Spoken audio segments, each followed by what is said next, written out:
Good evening, everyone. I'm Daniel McCarter, President of the Santa Barbara Urban Creeks Council. On behalf of our board and members, I would like to welcome you to our live online program tonight, Mission Canyon Crisis. Can Southern California Edison fix the damage and restore Mission Creek? A multimedia panel discussion. The Santa Barbara Urban Creeks Council is an all-volunteer nonprofit dedicated to the preservation and restoration of our local watersheds in both natural and urban settings. Our mission is to educate both the general public and policymakers on the importance of this incredible local resource. Clean water and healthy creek environments are important not only to us here today, but also for future generations. This week, we are celebrating the 21st annual edition of Creek Week, organized by Liz Smith, the Creek's outreach coordinator for the city of Santa Barbara. I would now like to introduce you to the four panelists in tonight's forum. Scott Cooper, a professor at UCSB for 40 years, he has served as a teacher, researcher, and administrator in addition to being a department chair. He is familiar with Mission Creek as he has done a variety of long-term research studies there. Scott has published nearly 100 scientific papers and reports on his research on streams in Southern California and the Sierra Nevadas, and acts as an advisor on stream issues to many government agencies, NGOs, and legal and consulting firms. And he currently serves on the Santa Barbara Audubon Society Conservation Committee. Marc Chytillo has practiced public interest environmental law for over 30 years. Marc represented the Santa Barbara Urban Creeks Council and Citizen Planning Association in their 15-year battle to protect Veronica Meadows, which is now an open city park.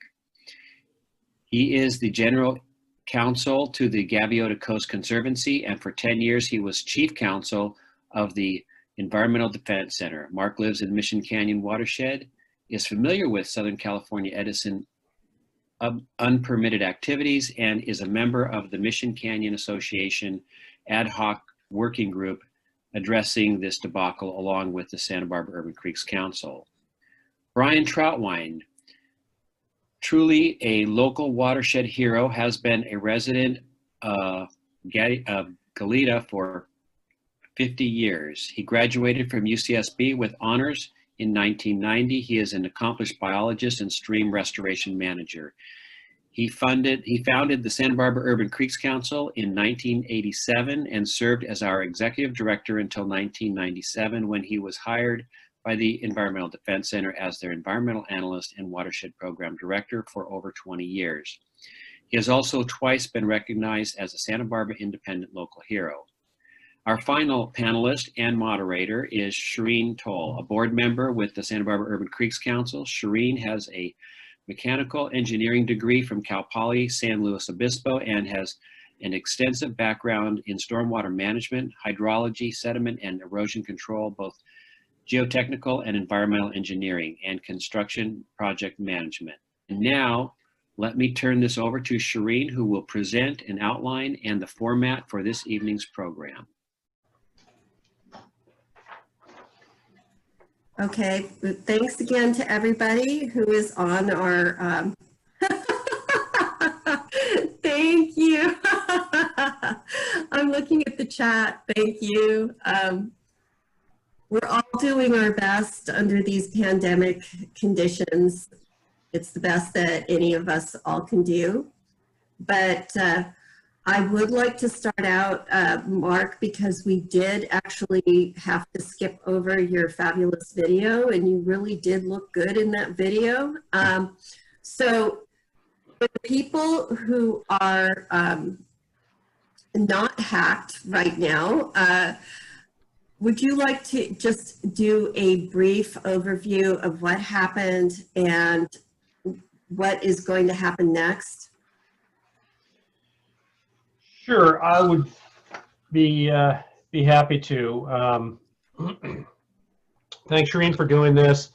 I'm glad everybody could be here. This is this particular project is one that has, I think, touched much of the community because of the centrality of both Mission Creek to the city of Santa Barbara and the South Coast, as well as tunnel trail to all the residents.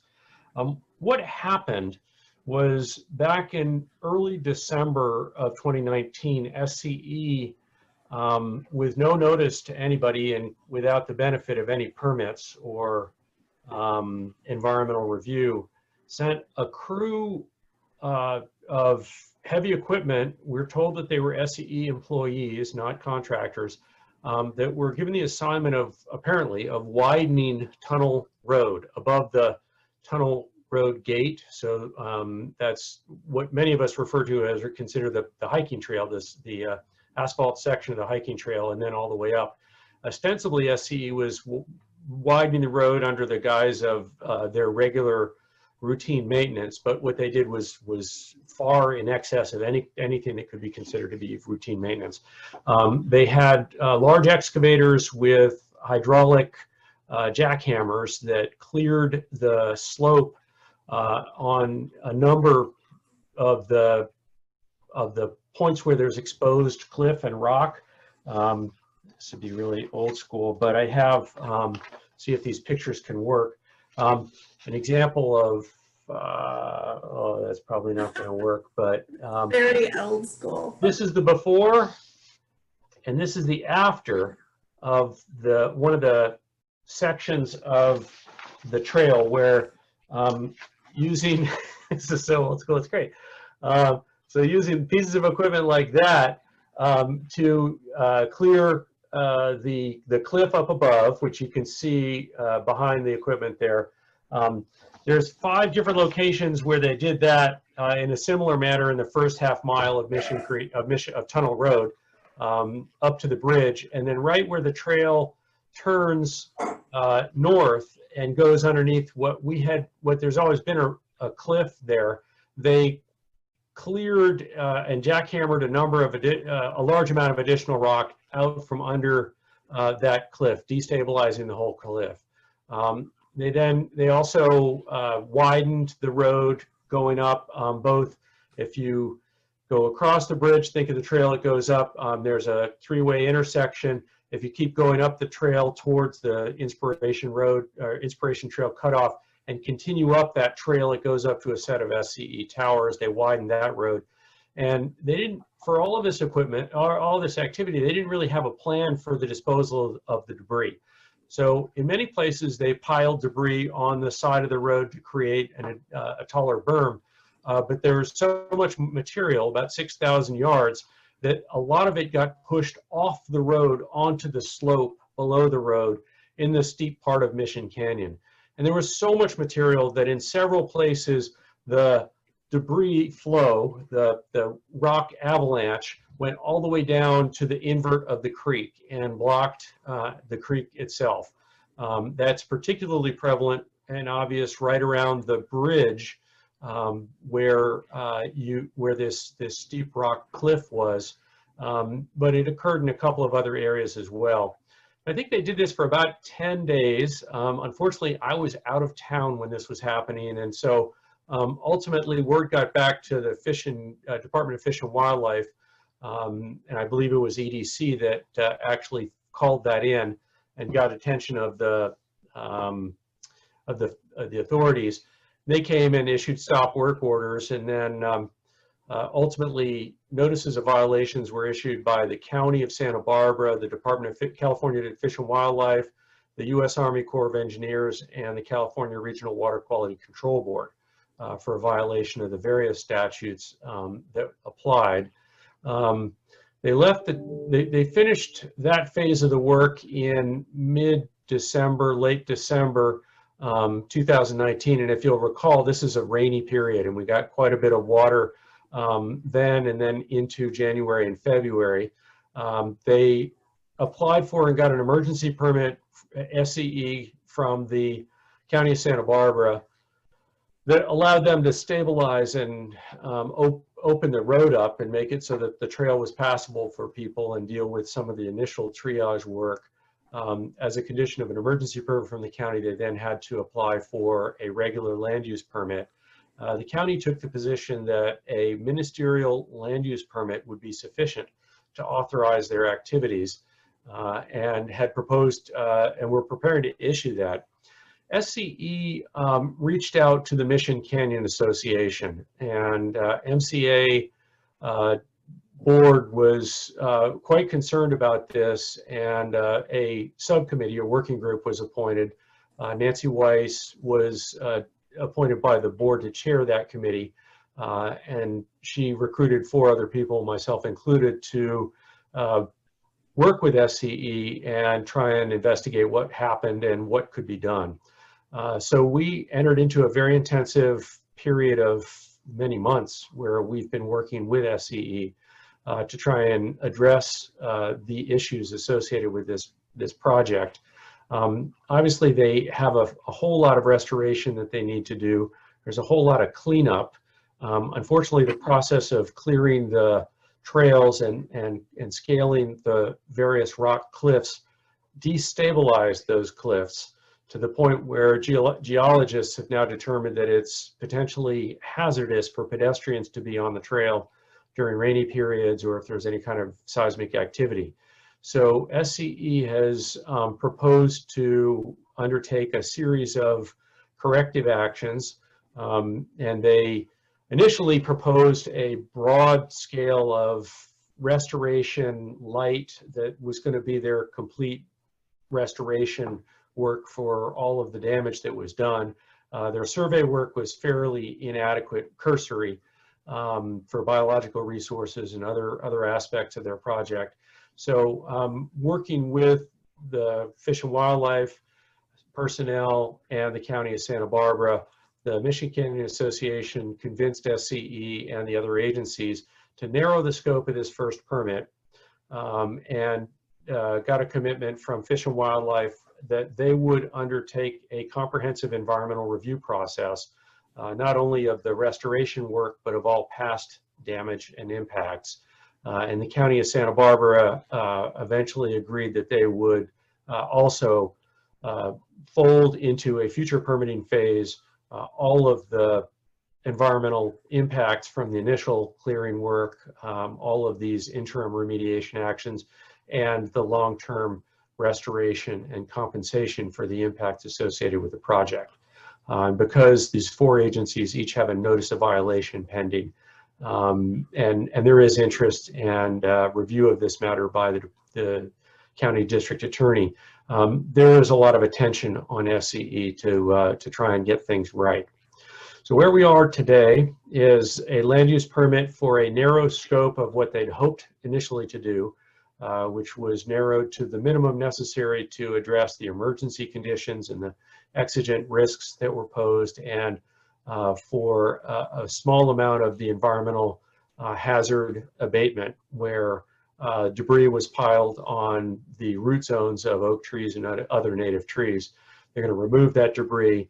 They're going to install a rock netting or a drapery on a 425-foot section of the cliff right above the bridge above Mission Creek, and move some of the extra material that was that's been stored in berms along the roadway.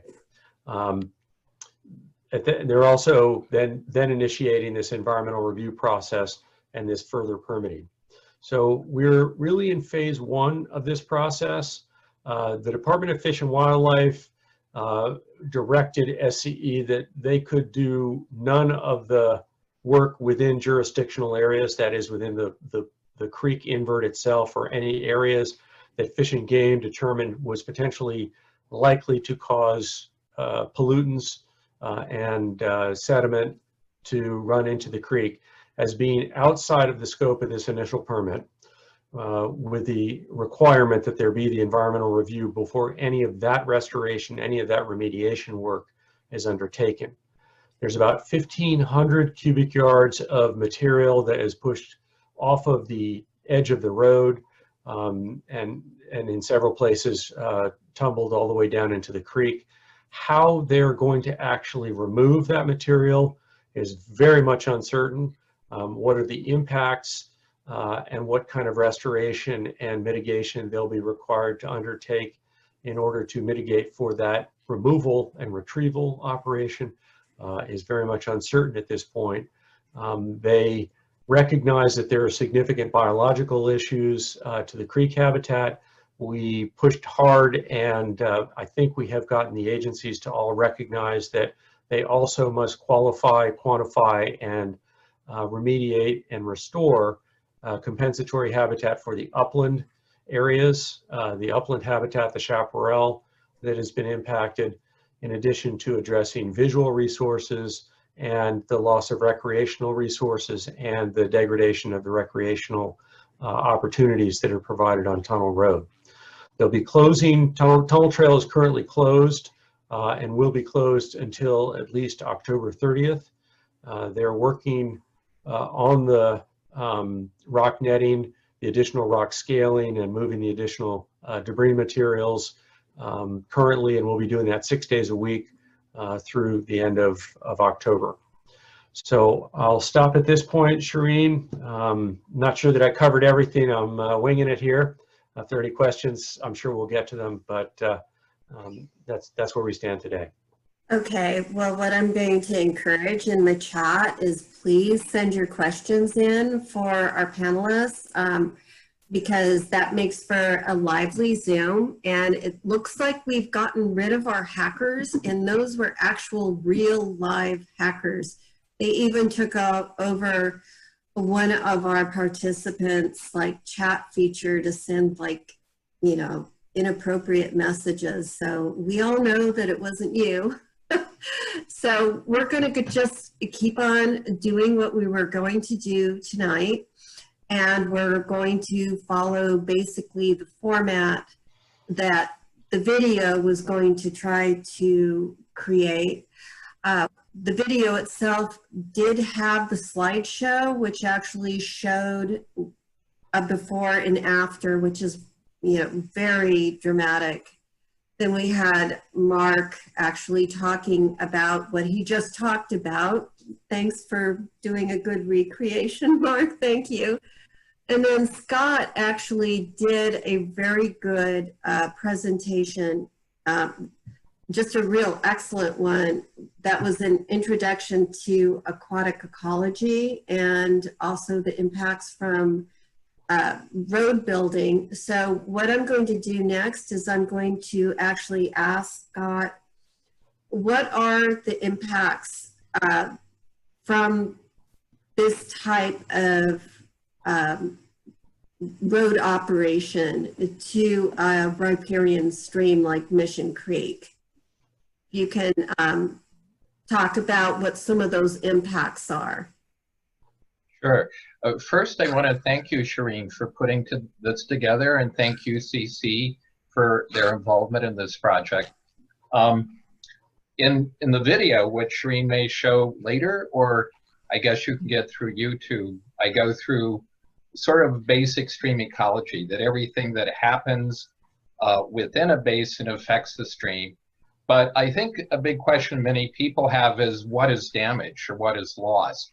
And so I show a lot of pictures of organisms that occur in Mission Creek. My classes and I have gone there for many years from UCSD, and I've worked with high school groups through the Botanic Gardens to sort of get a fix on what's in Mission Creek and its tributary Rattlesnake Creek. And I talked to them a lot about human impacts on stream health. But to cut to the chase and keep this brief so we can get questions, at the end of that, I do talk about general ways that road construction and maintenance actually will affect stream systems. And of course, the major way is it reduces, damages, degrades vegetation, native vegetation. And of course, that vegetation actually decreases the impacts of rains on soils. It ameliorates erosion, causes less sediment input to the stream. So anytime you remove vegetation like SC&E did, you're going to get more runoff, erosion, and sedimentation. Insofar as these perturbations affect stream-side vegetation shading, you also increase stream temperatures. There's a lot of organisms that require cool temperatures, like the trout that occur in some pools still in Mission Creek. It'll lower leaf inputs, which are a major food source for the invertebrates that live there. And as you open up the canopy, you get more light. So you often get algal blooms, both due to increased light and to increased nutrient inputs that come in with the soils. So you have all these impacts that come from removing both upland and riparian vegetation. In this particular case, where they actually shove sediment directly into the stream, it will tend to reduce surface flows because the stream will percolate down and through and under the substrate, and that can block. It reduces the continuity of the stream by blocking downstream transport of food supplies for invertebrates that live in the stream. It'll also block migration of fish and other things that live in the stream. A major issue here is the pools. You know, the pools in streams like Mission Creek are summer refugia for many of the organisms that live there. So if you fill in the pools, you lose habitat for so many of the wildlife that use these streams, as well as the invertebrates that are their food source. And then insofar as there's fine sediment with this mixture, it'll tend to clog or smother the bottoms and lower dissolved oxygen penetration into sediment, which will actually kill stream invertebrates in some cases. So in a very brief overview, that's sort of some of the things I was going to talk about. The remediation, and I think Brian may be talking about this more later, but it's there. It's things like stabilizing slopes, replanting native vegetation, restoring the stream to its natural geomorphology and sediment configuration. So was that quick enough? Yes, that was definitely quick enough. And Brian, I wanted to ask you a question that would have gone into your Zoom interview that actually didn't get into the video, that didn't get into like our forum tonight. So what are some of the sensitive species that you would find in Mission Creek? What's so special about it? Thank you very much, Shirin, and thank you to Urban Creeks Council and my fellow panelists for volunteering their time on this webinar tonight. I appreciate the opportunity to explain EDC's role. So I'm the Environmental Analyst and Watershed Program Coordinator with the Environmental Defense Center, which is a nonprofit public interest environmental firm. And Mission Creek does have very many sensitive species. What I'd like to do is share my screen.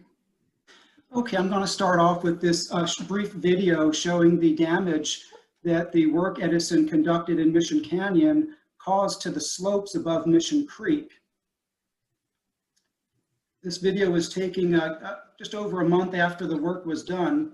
We're looking down from Tunnel Trail towards Mission Creek, and you can see the rock and debris go all the way down to the canyon bottom. It knocked over the vegetation, left a lot of large boulders and loose soil on the slopes. And this is a large concern because Mission Creek supports numerous special status species. And the first one that I'll mention is the Southern California steelhead. I hope you can see the image of the steelhead I just put up. The Southern California steelhead is one of the most endangered fish species in the United States. It was listed as endangered in 1997 after work by groups including the Urban Creeks Council lobbied for its listing.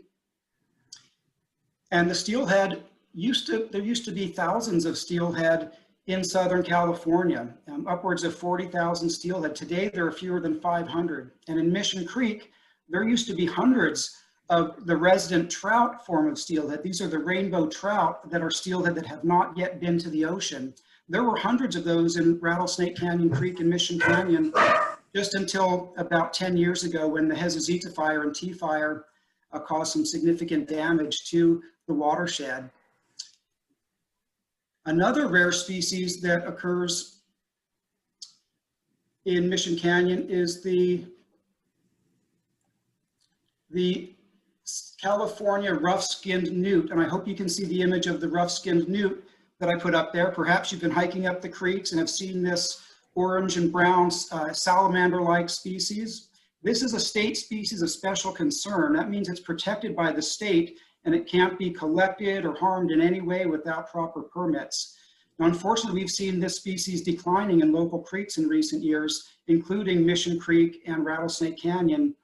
And the work that Edison did by filling in the pools eliminated the refugia habitat that Dr. Cooper described that the species utilize in the summertime. And the last image I will show of a rare species that lives in Mission Canyon, I hope you can see this photograph of a ringtail, sometimes called a ringtail cat or a miner's cat. Very rarely seen. I've only seen 5 in over 40 years in this area. And several of those were actually dead specimens that I observed. So these only come out at night. They're very rarely seen, and this species is designated as a fully protected species under the California Fish and Game Codes. And that means that you can't even get a permit to harm this species. Endangered species, you can get a take permit to take and harm an endangered species, but the fully protected species, like the ringtail cat that lives in Mission Canyon, you can't get a permit, you can't harm it at all. It's very unusual, and that's why it's so protected. And I hope that each of you at some point in your lives get to see one of these amazing creatures. But there are other rare species in Mission Canyon. There's the two-striped garter snake. This is an aquatic snake that lives in the water. So perhaps you've seen a small snake swimming around in some of the pools up in Mission Creek or Rattlesnake Canyon. Those are the two-striped garter snakes, and also a state species of special concern, so it's protected under state law and state policy. There are also, although I haven't seen them in Mission Canyon in a number of years, there are, or at least used to be, western pond turtles in Mission Canyon, in the creek and in Rattlesnake Creek. This is a turtle that gets up to about 5.5 inches across the shell diameter, and it's not only a state species of concern, but the western pond turtle is actually being considered for listing as an endangered species right now. So it's very rare. Some local biologists don't believe there are any or are only few remaining breeding locations for the western pond turtle. So those are just a handful of the rare species that occur in Mission Creek and Rattlesnake Canyon Creek. There are others, and I know when you go hiking, if you're lucky and you're quiet, you'll get to see some of these beautiful, amazing wild animals right up there in our backcountry, in our Mission Canyon front country trails. Thank you, Shirin. Okay, if you can give the host back to me. I sure can. All right, no hackers, yay. So please use the chat function if you have questions. We're really hoping that the people that are participating might have questions that they can ask our panelists. I'm going to go back to Marc Chytillo.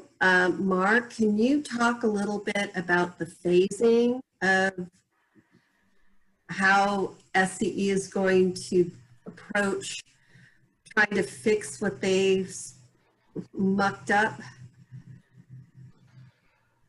Sure, Shirin, thank you. And I gotta say thanks to Brian and Scott for bringing it all together there. It's great to see you, and I think it's important to have those critters in mind as we're looking at what's happening here.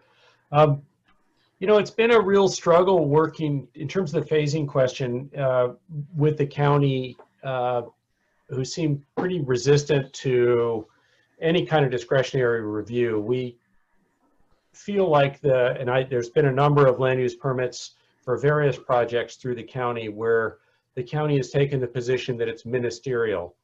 And the difference between a ministerial and discretionary permit is critically important for environmental review purposes.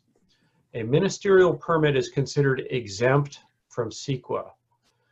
It's believed to be, or it's supposed to be, a category of projects where the regulating agency has a set objectives and there's no potential environmental impacts, and so they're determined to be exempt. And unfortunately, for a ministerial permit, there's no way to overturn that. If it is in fact ministerial, there's no future environmental review. So in looking at the future phases of this project, we've spent a fair amount of time and effort trying to reach agreement with SCE to agree that they would undergo discretionary review and to get the county to commit to a discretionary permit for these future phases. And one of the big difficulties that we have in the legal arena around these kinds of after the fact permits is that even when it is determined to be discretionary, and let me say that the Department of Fish and Wildlife said that their stream bed alteration agreement is going to be a discretionary permit. So that gave them the legal authority to insist that there will be environmental review that's undertaken. But one of the challenges that we faced with this and other projects where applicants sort of do the damage first and ask for forgiveness later is that under CEQA, the baseline for how you evaluate a project's environmental impacts is generally defined to be the conditions that exist at the time that the applicant submits for their permit. So for these projects, they've submitted for the permit after the initial damage was done. And this case, Creed 21 out of San Diego, holds that in that case, the proper baseline for environmental review was after this emergency work was already completed. So relying on that authority, the county was very reluctant to provide any means of looking back to the status of the creek and the area before they started the unpermitted work, and providing a means to ensure that there would be complete restoration, that there would be a comprehensive environmental impact analysis of the initial work, not only when they did their grading and jackhammering without permits, but also for the emergency work that was authorized in the very first permit. So we've had to negotiate and posture pretty significantly in order to get an opportunity to go back to that original baseline of the pre-project conditions and require full impact assessment, remediation, and compensatory habitat restoration. And we are now, we've been assured that this will happen, and I'll be able to be certain of that when it does happen. I think it's been frustrating that this has not been something that the county has been willing to step up and say, yeah, that is what's going to happen. There's a diversity of opinion at staff and at county counsel's office as to how to handle these kinds of things, it appears. And so our hope is that, and what we've been told is that there will be the next phase of the environmental review will be the environmental review that the Department of Fish and Game, Fish and Wildlife prepares. And we expect that's going to be an EIR, a full environmental impact report, not a negative declaration. And that will look at the impacts all the way back to the very beginning and these interim phases that we're now in the middle of, and articulate the entirety of the environmental impacts for purposes of calculating what level of compensatory mitigation is going to be necessary. And as I mentioned before, there's a big unknown associated with the impacts from trying to retrieve this side cast, this 1,500 cubic yards of materials that were pushed down into the slope, of significant portion of which actually reached the creek itself. So the first, there will be an environmental review process, and then as part of that, the Fish and Game will then determine what level of additional habitat compensation restoration is going to be required. And if the county fulfills the commitments that they've made, they will similarly take out of the EIR an assessment of what those impacts are going to be and require SCE to fashion a compensatory habitat mitigation package. And then we'll undergo environmental review of those environmental restoration projects, as well as the original damage. and there'll be both fish and game permitting for that, or fish and wildlife permitting, as well as the county issuing another land use permit. County would not commit to a discretionary permit, so we're kind of, this is a tweener. From a legal perspective, I think it's improbable for the county to be able to justify these actions under a ministerial permit. That's what they're trying to do. Depending upon how that process all works out, there may need to be review appeals of those permits that go to the Planning Commission and the Board of Supervisors. We're probably a year out from that. There's also another element to this project that's kind of on a side path, but I need to explain it to people because to be responsive to this question and for the community to understand what's coming up. When SCE was stopped from doing work, they had not completed their maintenance work of the roads all the way up to the sets of towers that they were trying to address and gain access for. So there will be an additional ministerial land use permit that the county is currently reviewing, and they may or may not issue this, we just frankly can't tell at this point, that would allow SCE to complete this project all the way to the very end of the Edison Catway, the road that goes all the way up to the set of towers that overlooks Rattlesnake Creek, going up the Edison Road from that three-way intersection right above the bridge, and continuing the traverse and up to the east, and then to where it looks out over Rattlesnake. That's another 2 or 3 miles of road. It's anticipated that there will not require the same level of rock scaling where they're using the heavy equipment to cut back on the rock walls, but it will entail some amount of grading. And interestingly, as part of the initial project, I mentioned there's 6,000 cubic yards of materials, and one of the big unanswered questions here is how to manage that amount of debris, that amount of material. If that had to be trucked out of Mission Canyon, it would be hundreds of large dump trucks going down Tunnel Road to evacuate all of that material. And that's something that I think everybody wants to avoid for air pollution as well as the neighborhood and the conditions of the roads.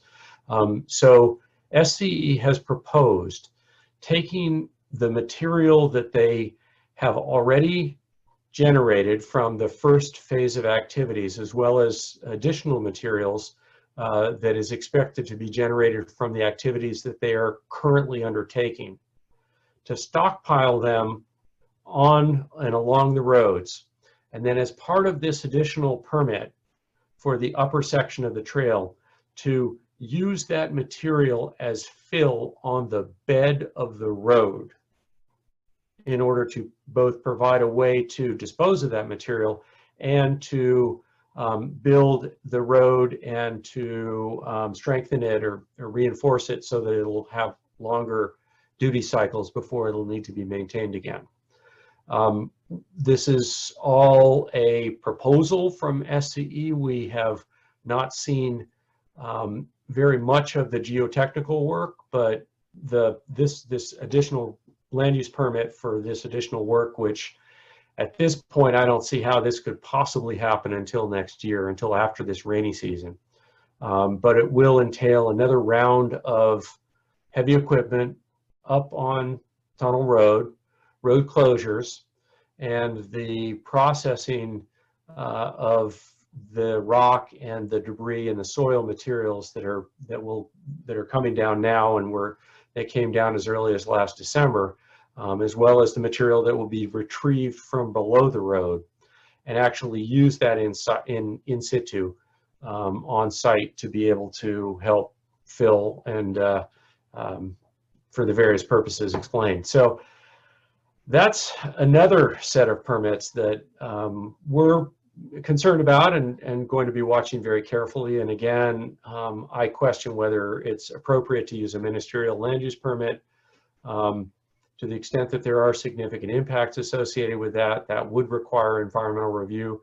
Whether the Department of Fish and Wildlife, as they're scoping their environmental review, will cover those aspects of the project as well is unknown. We'll certainly be engaged in that process and urging that there will be comprehensive environmental review of all of the phases of the project here. But when that happens, if that happens, when that happens, and how that happens are all remaining to be seen. But we know for sure that Fish and Wildlife is very committed to ensuring that the creek sections are first, all of the material that went into them is retrieved and removed, that there's a quantification of the loss of creek habitat, riparian habitat, and aquatic habitat, and that there is compensatory mitigation to compensate for all of the losses of habitat as well as the temporal impacts. And the potential light out of this whole thing is that that could provide a very substantial amount of funds to help address some of the fish barriers and the other degraded habitat areas in the creek itself. Ideally, that restoration and that barrier removal is undertaken within the Mission Creek watershed, but if depending upon the level of compensation that's required, there may be mitigation in other watersheds as well. So we're going to see a lot of activity, and it's going to be going on for quite some number of years. First process, and then construction and remediation. Back to you, Shirin. You're on mute, Shirin. Unmute me. Okay, everybody hear me now? I just wanted to speak to a couple of things. First of all, one of the advantages that FE had that they could push things through is because they created such a dangerous situation for the public and also for their people. That road grading that they did in their own easement, and that easement is the justification that they're using for the fact that they need to go in and grade that road so they can get equipment up to do their maintenance activities. This was above and beyond anything that I had ever seen in any of the time that I actually worked for Edison. It was obvious that this was a complete breakdown in communication, but also this is the reason why communication breaks down is because there is less of an emphasis on communication. There's fewer people that are in their environmental, department that are actual full-time employees and not contractors. So when this happens, there's less outreach within the company, and this is 100% a cost-cutting move within the company, which is what I was seeing before I actually left SCE. So one of the things that a corporation that maximizes shareholder value understands is when they violate environmental laws, that it's painful. And one of the reasons why I was hired at SCE in the first place was because they had found that lesson was painful, but they forget about it very quickly because maximizing shareholder value is always a goal when you have that type of corporate structure. So obviously there's some very smart, very dedicated, and very qualified people, both environmental and legal, that work for SCE. They're actually going to try to take as much of an advantage of the situation as they possibly could. So rushing the upland restoration and incorporating that into their ministerial permit was one of them. So if you go through the phases, their phase 1 was their emergency actions to do a minimum amount of public safety and stabilization. The second, phase 2, is actually going in, doing additional scaling on those cliff sides and installing a wire mesh. And that wire mesh is a local example of a wire mesh fence installation, besides the ones up in Big Sur, is also on the way to Cold Springs Tavern. You look up to the left as you're going around the curve, you're going to Cold Springs, and you see a wire mesh stretched across the cliffside to keep the rocks from falling. So that's what SCE is going to install on that cliffside. And that's permanent. That's going to have to be up there for the reasonable future, you know, our future, our children's future. And so one thing that I did not see in the county's discretionary permit for the grading and installation of this wire mesh was the long-term maintenance. And as a construction engineer, that's basically one of the things that's easy to overlook. They're going to go through and they're going to install this as a public safety measure. It's going to be expensive. And then phase 3, they're going to be going through and looking at removing the material from the creek and doing restoration. So going even further back into my experience working for regulatory agencies, I would like to see fines. I would like to see SCE fined for this. You know, they may offer restoration. So far, what I've seen in their restoration documents is not adequate. It doesn't replace anything. We can't really restore what we've lost here. So that's where I see the benefit of punitive penalties, and these could be, so I want to ask the two representatives from the legal world here, Brian, who actually works for the Environmental Defense Center, and Marc Chytillo. What's your opinion about, besides the compensatory mitigation, what about fining these guys? So I'm going to throw that over to you, Marc, first. Okay. Well, first at the county level, there is a very lax standard that they impose when there's unpermitted work and it's required to be cleaned up. They double the processing fees. So the $6,000 or so that SCE would have been charged is probably going to be $12,000. So obviously in the scheme of things, it's a pittance, but that's what the county can do.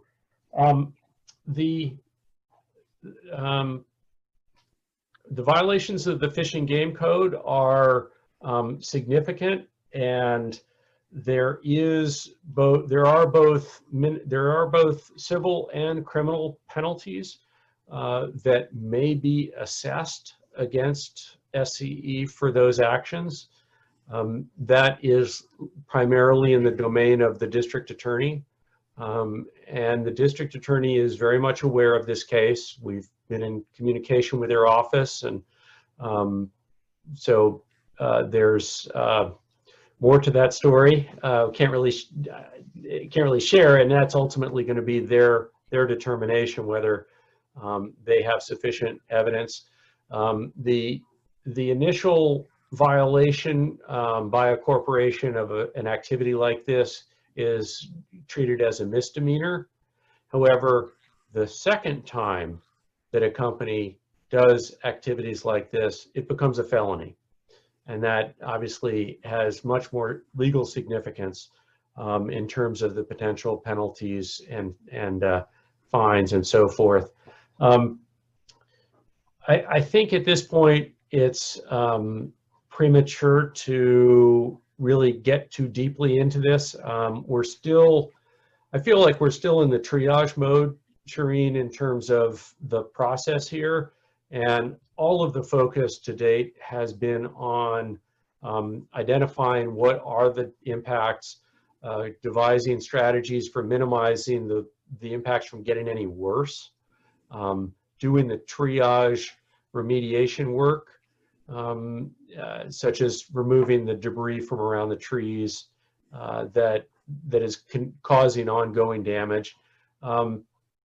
And I think that there will be future opportunities for significant additional penalties under the Clean Water Act, under potentially the Endangered Species Act if there's violations there, certainly under the Fish and Game Code for filling in the creek. But it's at this point it's both a little early and it's kind of a delicate topic.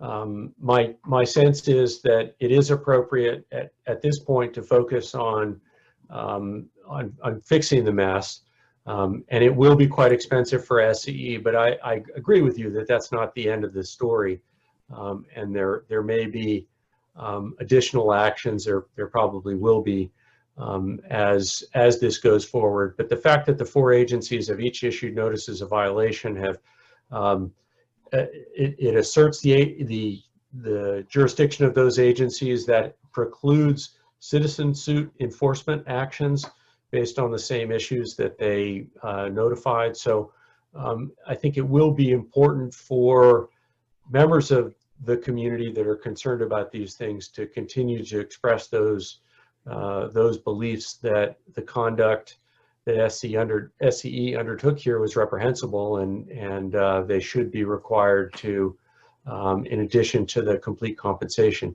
they should be penalized. Okay, Ryan, I don't know if you have any other thoughts beyond that. I do, yeah, thank you, Mark. Look, the real issue here is Mission Creek is Santa Barbara's biggest creek. It's the last steelhead run in the city, and Tunnel Trail is one of our most beloved trails. And Edison went up there with their work without permits and really destroyed what is a very special place that we all enjoy and love. And that's the real issue. Probably in the long term, the damage can never be restored fully. And that is why Edison should do as much as they can there and then look to other areas of Mission Creek that are also degraded and restore those areas. Because it will be infeasible for Edison to remove all of the soil and debris and rocks from the creek and from the slopes over the creek. If they tried, they'd start causing even more damage. So they can never fully mitigate the impacts of the grading. And that's why the involvement of groups like the Environmental Defense Center, which I'm with, law firms like Marc Chytillo and the Mission Canyon Association, and biologists like Scott Cooper, as well as groups like Urban Creeks Council, need to stay involved, push the agencies to do the maximum restoration, and try to restore our special place just as much as they can. Okay, go back. Scott, you're jumping in your seat there, so go ahead. Yeah. No, actually, these are questions. And so my first question is for Marc and Brian, and then I have a second question for you, Shirin. But my first question is purely the politics of the situation. So it sounds like, Marc, as you work with P&D through the county's processes, it's nearly an internal process. But to what degree are they amenable to pressure from the Board of Supervisors? To what degree do we start writing letters to the Board of Supervisors to complain about the situation so they give direction to P&D? And then for Brian, you know, how can the community and how can different groups get involved? What do they need to do to help ameliorate the situation? I'll take the first part, Scott. You're right that everything is becoming political these days. But we have some good news to report on that front, because this project's in the 1st District and Supervisor Williams has been very close with the Mission Canyon Association for a number of years, and he has his deputy, Katie McShirley, has been attending MCA's board meetings and has been very involved in this process.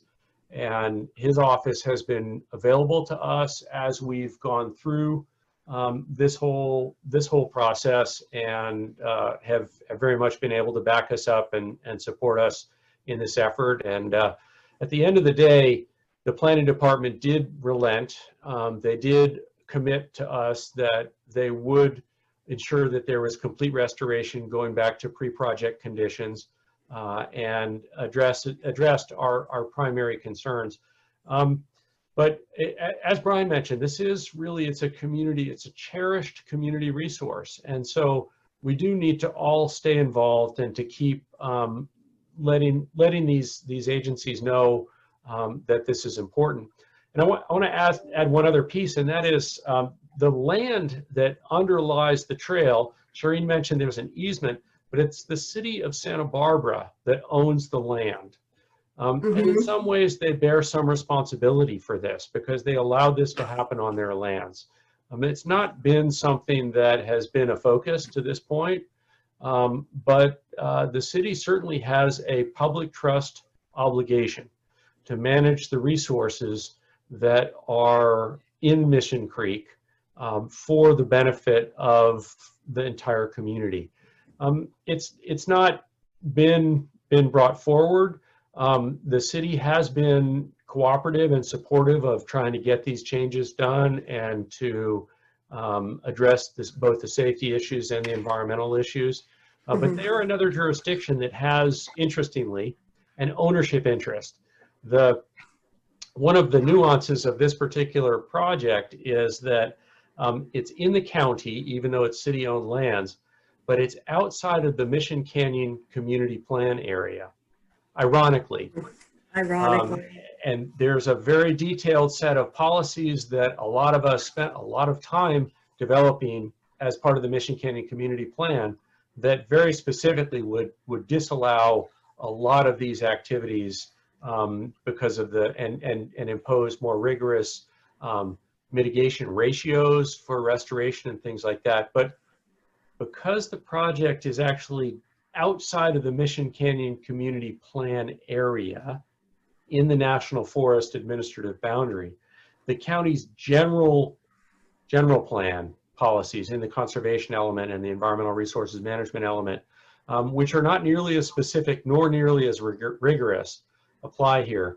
So it is important that our community is involved, and we do bring the concerns to our elected officials to show that we shouldn't have a more relaxed set of environmental standards for this particular section of Mission Creek. This is some of the most sensitive area where there is good quality habitat that still exists. There are pools, and there are resources that really need to be carefully protected. And ironically, as you go further down into the more degraded areas, there's more enhanced protection. So thanks for the question, Scott. And I look forward to hearing from Brian his thoughts on how we and the community can be actively engaged in these processes going forward. I just wanted to break in here to respond to a question about so SCE is going to be spending a lot of money on this. You know, if they had just followed their own protocols, but I have a suspicion that they wanted to, sometimes in the calculation, it's easier just to go through, do what you want, ask permission later. And I think because to SCE, Santa Barbara is considered a rural district. It doesn't get nearly the attention because it is at the end of its distribution, and there's no actual transmission to Santa Barbara. It's all considered sub-transmission, so it's considered rural. So the resources are not directed to an area like Santa Barbara. So when it comes to actually doing a road or a environmental review, there's going to be less resources applied to it. Now, if SCE does end up paying a big fine or paying a lot to restore Mission Creek, given all of the, it really bothers me that, and this is something that I saw with SCE's submittals, is that they were looking at everything after the fact. They weren't looking at the pre-existing condition at all. But even to bring it back to even some resemblance of pre-existing condition, which I think it's from what you said, Marc, they could fight. It's not going to raise our rates as ratepayers here in Santa Barbara, because all of SCE's utility rates are determined by the SBUCC up in Sacramento. So SCE could say, oh, we're having so much fire damage. Oh, we had bad environmental problems. It's the SBUCC is going to decide, well, Edison, you can raise your rates or you don't raise your rates. Edison can very easily just maybe limit a little bit of what their shareholders are getting. And the fact that their shareholders are getting so much right now is one of the reasons why things like this in Mission Canyon happen. So I'm going to take over. Oh, Scott, go ahead. Yeah, no, I just wanted to follow up on that, Shirin, and this is a question for you. But in this particular case, you know, SC&E is being reactive. But of course, for the future, we want them to be proactive, or to at least go into things with foresight. So in this particular case, it seemed like there were two major issues with SC&E. One is when they subcontracted, why didn't they go with local knowledge? Somebody who actually knows the canyon and the local situation, rules, regulations, jurisdictions. The second part is, where's the oversight during, you know, both in training the subcontractor and in overseeing their work? So maybe you can address, you addressed it partially by saying SC&E cut their environmental staff, but in general, I think local knowledge and oversight could have prevented a lot of these problems. Well, this is just basically how construction works everywhere, anywhere and everywhere. It goes to the lowest bidder under a contract. So for SCE, for their transmission roads, any sort of transmission road project, they are supposed to do an environmental screening. It's supposed to go to their environmental group. Their environmental group has a water resource expert that looks at it for potential impacts to wetlands. And that's the unique situation that Santa Barbara is in, because it's considered a rural district. It is not considered transmission. So when a road is being maintained in Santa Barbara, it's considered distribution. So that's like basically a ag road or a site, you know, just an old dirt road, and they widen it, and but that's basically why this fell through the cracks. It was not considered transmission, which is like the big projects. It was considered distribution. So a environmental screening form was not sent over to their environmental group. Their water resource expert did not get a chance to review this and say, you know, wait a second, you know, this is really sensitive. You guys are really going to get in a lot of trouble if you dump a bunch of stuff into that creek. And when it comes to the grading, this may have been Edison's own people. I kind of doubt it. I suspect, but I don't know for certain, that this was a low-cost contract. It kind of has the look of that. So this was just one of those unfortunate things where Santa Barbara is unique because it is a small area that has very sensitive biological resources, very sensitive water quality resources, but it's small, so. Yeah, I just want to turn it over to Brian because I can tell he's been thinking very hard about these questions. You know, thank you, Scott. I appreciate that. And you did ask about 5 or 10 minutes ago whether I could offer any actions for people to take. So I think everybody listening tonight should do 3 things tomorrow. The first is to call County Supervisor Doss Williams. He's a good guy, he's on our side, but let him know you're concerned about the Edison grading project in Mission Canyon, the damaged tunnel trail, and ask him to make sure that the county pushes for the maximum restoration possible to try to undo the damage that was done to Mission Creek. So call County Supervisor Doss Williams, that's 1. 2, write a letter to the editor to your local newspaper, whether it's the Independent or the News Press or another local publication. Get the word out about what happened so more people know, and then more people will be concerned.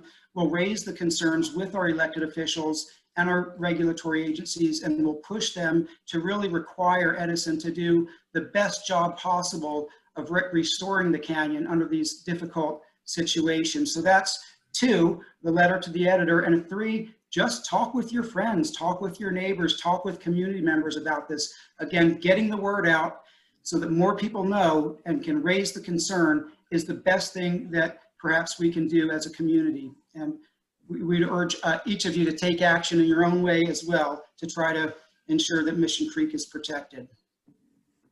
Okay, we're running out of time here, and I thank you so much, all the folks who've hung in there with us on this.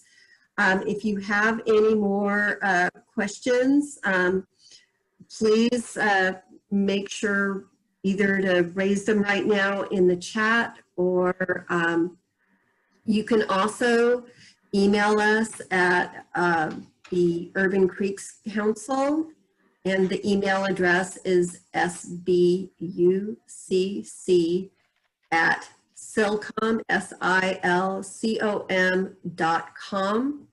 Also, I want to make sure that everybody knows that the videos that we missed tonight are going to be posted on YouTube. And please, our YouTube channel is the Santa Barbara Urban Creeks Council. You just type that in, Santa Barbara Urban Creeks Council, and you can get to our YouTube channel. And please subscribe. We need more subscribers in order to get our dedicated name on our YouTube channel. And also please share the videos. That's another thing that as far as awareness goes and sharing awareness, sharing the videos of, especially the ones of before and after, those are the ones that actually will galvanize people's opinions and get them active. Because if this can happen in Mission Canyon, this can happen just about anywhere. And if people don't object to it, then it just becomes status quo. So before we wrap up, do we have any further chat comments or any other comments from our panel members? Thank you very much, Shirin. I see we have a question from Charisse regarding the Mission Tunnel. And the Mission Tunnel is actually part of the Gibraltar Reservoir water supply for Santa Barbara City. The city gets 1,000 acre-feet of water on average from Gibraltar Reservoir every year through that tunnel, which was bored through the San Ynez Mountains near Mission Canyon. But unfortunately, the tunnel is unlined and it acts as a big French drain. So water from inside the mountain in the sandstone rock formations is seeping into the tunnel, and that water then is taken away from Mission Creek. That's why Mission Creek goes dry early in the year compared to other creeks. So that's a great question.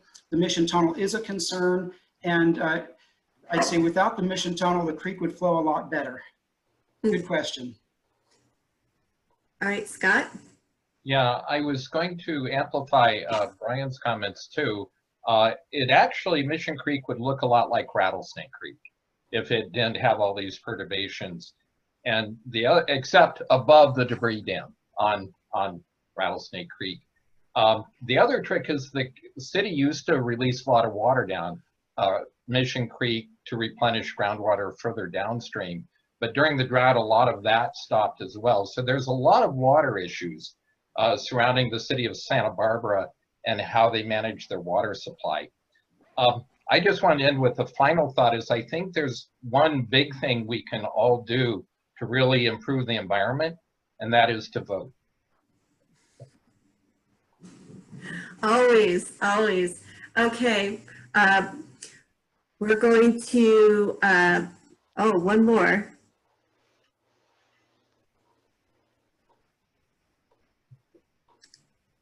Okay. I think that's it, everybody. Thank you so much for your patience, and I hope, you know, we had a very entertaining and hack this evening.